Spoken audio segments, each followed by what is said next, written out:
नमस्कार दोस्तों, मैं सत्यम मिश्रा और आप देख रहे हैं टीसी लर्नर्स का यूट्यूब चैनल। दोस्तों आज हिंदी पेडोलॉजी का प्रैक्टिस सेट नंबर 4 है। इसमें दोस्तों आप कुछ प्रीवियस ईयर के जो प्रश्न हैं और उनसे बेस्ड जो थ्योरी है दोस्तों उसके बारे में यहाँ पे डिस्कस करेंगे। और अगर आप मेरे चैनल पे नए हैं, चैनल को पहली बार विजिट करें दोस्तों, तो लाइक शेयर और सब्सक्राइब दोस्तों ज़रूर कर दीजिएगा। चलिए आगे यहाँ पे चलते हैं। आज की क्लास का जो पहला प्रश्न है उसको देखते हैं। यहाँ पे पहला प्रश्न आपके सामने कह रहा है कि निम्नलिखित में से कौन सा तरीका विद्यार्थियों के लेखन कौशल का आकलन करने के लिए सर्वश्रेष्ठ है।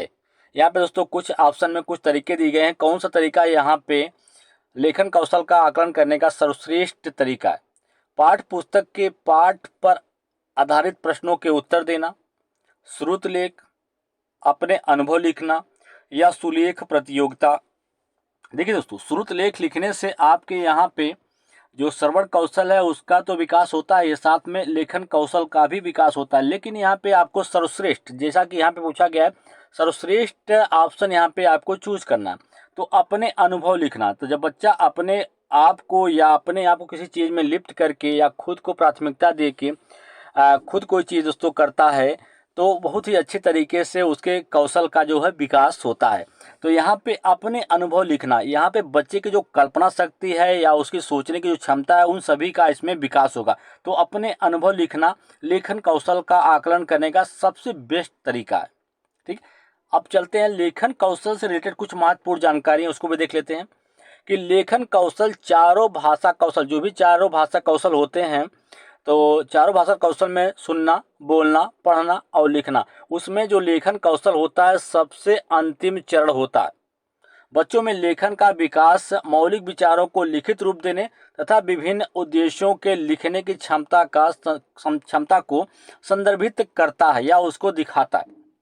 लेखन क्षमता के आकलन के लिए बच्चों को ऐसी गतिविधियों में लिप्त होने का मौका देना चाहिए जिससे कि उनके विचारों में मौलिकता का समावेश हो चुके।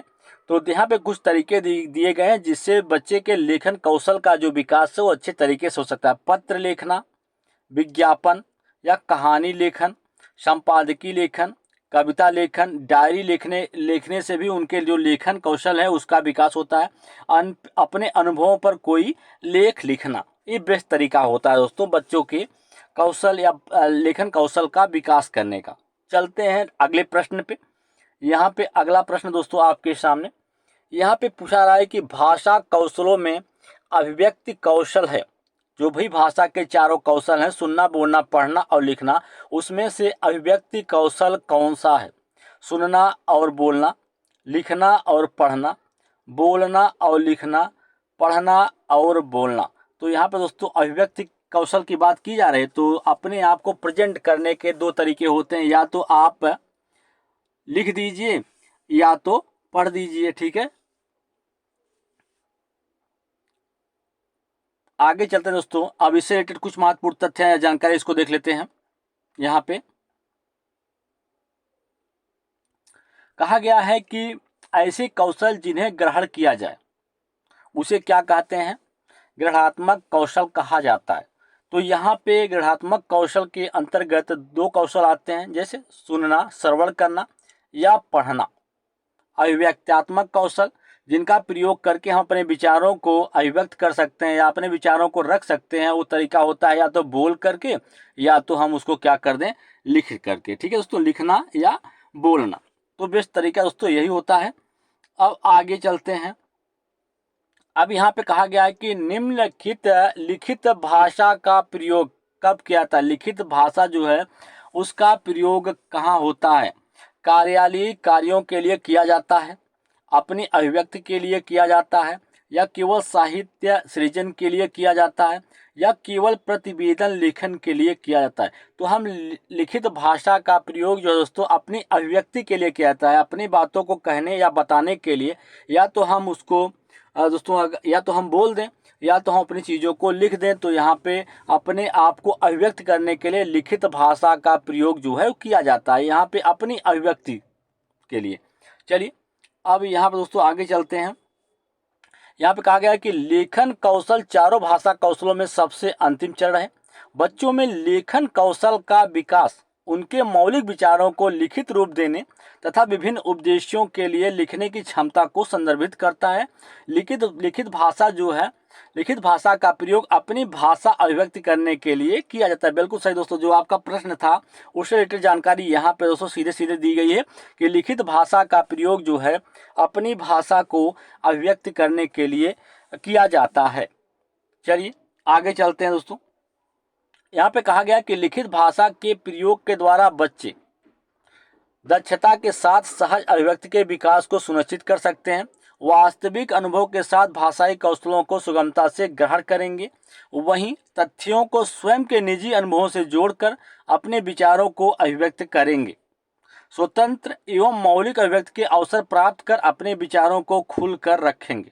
तो लिखित भाषा के प्रयोग से के द्वारा बच्चों में ये सारे चीज जो विकास है दोस्तों ये सारा हो पाता है। ठीक है, दक्षता के साथ अपने सहज अभिव्यक्ति कर पाते हैं, अपने जो वास्तविक अनुभव है दोस्तों उसके साथ अपनी भाषाई कौशलों को भी ग्रहण कर पाएंगे और स्वतंत्र या मौलिक रूप से अभिव्यक्ति का जो अवसर प्राप्त करने से अपने विचारों को खुल के हुए रख पाएंगे। आगे है, यहाँ पे कहा गया दोस्तों, प्रश्न है कि भाषा सीखने का सही मनोवैज्ञानिक क्रम क्या है। भाषा सीखने का जो सबसे सही मनोवैज्ञानिक क्रम है वो क्या है। सुनना, बोलना, पढ़ना, लिखना। बोलना, सुनना, पढ़ना, लिखना। सुनना, बोलना, पढ़ना, लिखना। सुनना, पढ़ना, लिखना, बोलना। तो सबसे पहला जो आपका आता है भाषा सीखने में होता है सुनना, बोलना, पढ़ना और लिखना। ये ऑप्शन नंबर 3 क्या है, राइट है, बिल्कुल सही। चलिए दोस्तों, इससे रिलेटेड जो महत्वपूर्ण जानकारी उसको जान लेते हैं। तो यहाँ पे आपको बता दें कि सामान्य रूप से या सर्वमान्य जो भाषा के कौशल का जो क्रम माना जाता है वो होता है दोस्तों कि सुनना, बोलना, पढ़ना, लिखना। इसको दोस्तों यहाँ पे आप फार्मूले की तरह याद कर सकते हैं, यस, यल, यस, आर और डब्ल्यू। ये फार्मूला है दोस्तों, इससे आसानी से आप इसको याद कर लेंगे तो भाषा के चारों कौशल जो हैं आपको याद रहेंगे, क्रम याद हो जाएगा। ठीक है, सुनना और पढ़ना जो होता है ग्राम्य कौशल होता है। अगर हम कोई चीज़ सुन रहे हैं और पढ़ रहे हैं तो हम कौशल क्या कर रहे हैं, ग्रहण कर रहे हैं। ग्रहण करने की जो प्रक्रिया है वो यहाँ पे हो रही है। ठीक है, और वहीं अगर हम बोल रहे हैं या लिख रहे हैं तो अभिव्यक्त्यात्मक कौशल होता है, जिससे हम जो चीज़ें अभिव्यक्त करने से संबंधित होती हैं। तो जाहिर सी बात है दोस्तों, अगर हम कोई चीज़ कहीं पे बताना होता है या हमको कोई चीज़ बताना होता है या तो हम कोई चीज़ उसको लिख कर अभिव्यक्त कर देते हैं या तो हम बोल देते हैं। तो यहाँ पे बोलना लिखना जो होता है अभिव्यक्त्यात्मक कौशल होता है और सुनना पढ़ना जो होता है ग्राम्य कौशल होता है। आगे चलेंगे, श्रवण कौशल। श्रवण कौशल क्या होता है, ध्वनियों या उच्चारण को सुनना, सुनकर उसके अर्थ को समझना और उसे ग्रहण करने की योग्यता ही श्रवण कौशल कहलाती है। जाहिर सी बात है, श्रवण कौशल क्या होता है, जिसमें हम ध्वनियों या उच्चारण को सुनते हैं और सुन के उसका जो अर्थ है उसे समझ लेते हैं और उसे जो ग्रहण करने की जो योग्यता होती है इन ध्वनियों को, वही क्या कहलाती है, श्रवण कौशल कहलाती है। आगे चलेंगे, यहाँ पे दिया गया है वाचन कौशल। भाव और विचारों की अभिव्यक्ति वाचन कौशल कहलाती है। अगर जो जिसके द्वारा हम अपने भाव या विचारों को अभिव्यक्त कर पाते हैं वो क्या कहलाता है, वाचन कौशल कहलाता है। पठन कौशल क्या होता है, पढ़कर अर्थ ग्रहण करने का कौशल ही क्या कहलाता है, पढ़कर किसी चीज का अर्थ ग्रहण कर लेना ही क्या कहलाता है, पठन कौशल कहलाता है। चलिए आगे चलते हैं दोस्तों। यहाँ पे पूछा गया है प्रश्न में कि लिखना एवं पढ़ना सीखने के संदर्भ में कौन सा कथन सबसे उपयुक्त है। लिखना और पढ़ना सीखने के संदर्भ में सबसे उपयुक्त कथन कौन सा है। दोनों कौशल एक एक करके सीखे जाते हैं। लिखना और पढ़ना सीखना समान रूप से अंतः संबंधित होते हैं। पढ़ना सीखने की तुलना में लिखना सीखना जटिल है। लिखना सीखने की तुलना में पढ़ना सीखना जटिल है। बिल्कुल दोस्तों, यहाँ पे जो चीज़ें हैं कि पढ़ना सीखना या पढ़ना सीखने की तुलना में लिखना सीखना जटिल है, बिल्कुल गलत। लिखना सीखने की तुलना में पढ़ना सीखना जटिल है, ये भी गलत है। अब बच रहे हैं आपके यहाँ पे 2 ऑप्शन। दोनों कौशल एक एक करके सीखे जाते हैं, लेकिन यहाँ पे जो इसका राइट जवाब दोस्तों आपको बता दें कि लिखना और पढ़ना सीखना समान रूप से अंतः संबंधित होते हैं। ठीक है, एक साथ सीखे जाते हैं लिखना और पढ़ना। अब इससे रिलेटेड महत्वपूर्ण जानकारी उसको भी आप जान लीजिए कि मनुष्य जो होता है या कोई भी व्यक्ति जो होता है अपने विचारों का आदान प्रदान जो होता है वो सुनकर, बोलकर, पढ़कर और लिखकर चल करता है। किसे करता है? सुनकर, बोलकर, पढ़कर और लिखकर अपने विचारों का जो है वो आदान प्रदान करता है।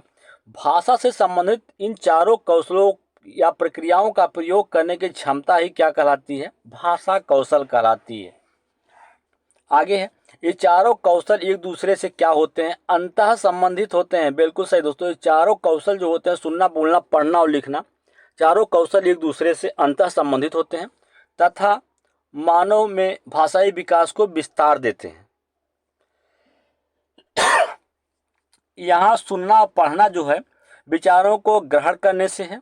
सुनना और पढ़ना जो है विचारों को ग्रहण करने से है।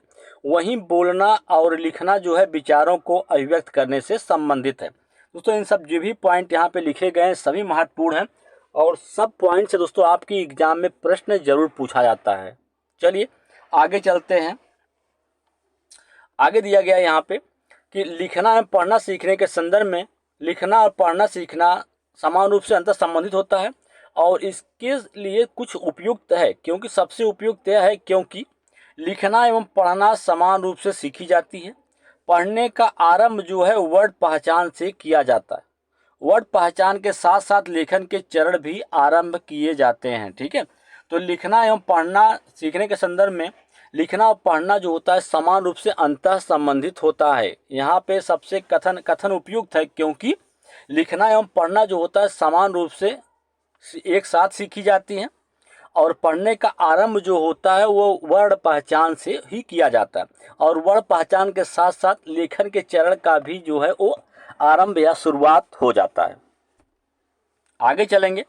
यहाँ पे अगला प्रश्न है कि कोई एक भाषा डैश लिपि या लिपियों में लिखी जा सकती है? हाँ, उसमें थोड़ा फेरबदल हो सकता है।